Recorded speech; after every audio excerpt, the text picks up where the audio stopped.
Teresa here. I'd like to share a reflection with you on today's Old Testament reading from the prophet Isaiah.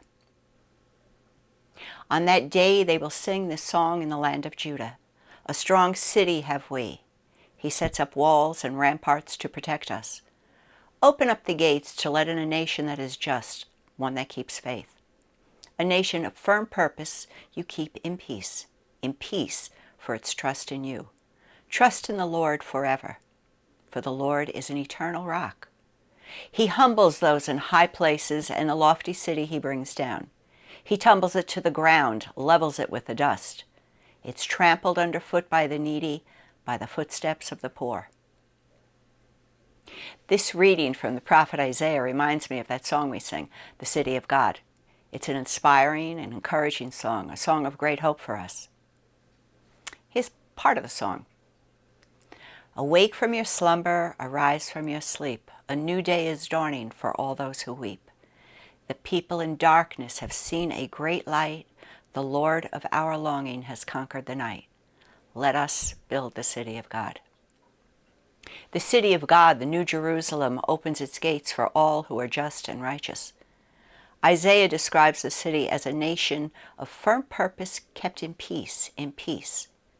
That repetition of in peace is understood as a perfect peace for those placing total trust and are faithful to God.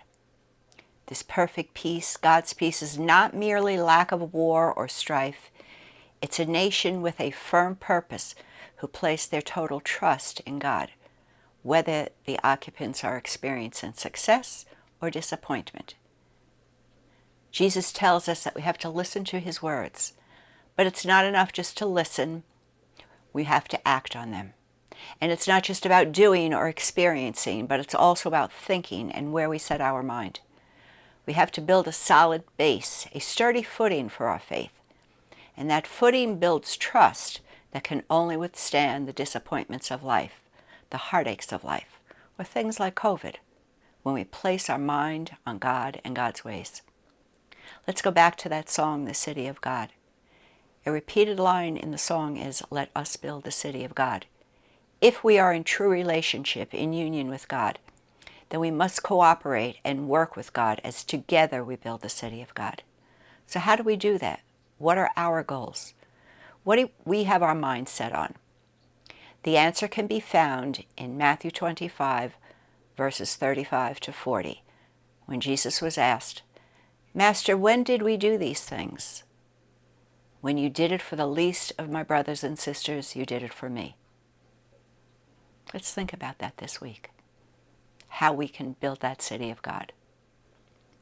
Have a blessed week as we journey through the season of Advent.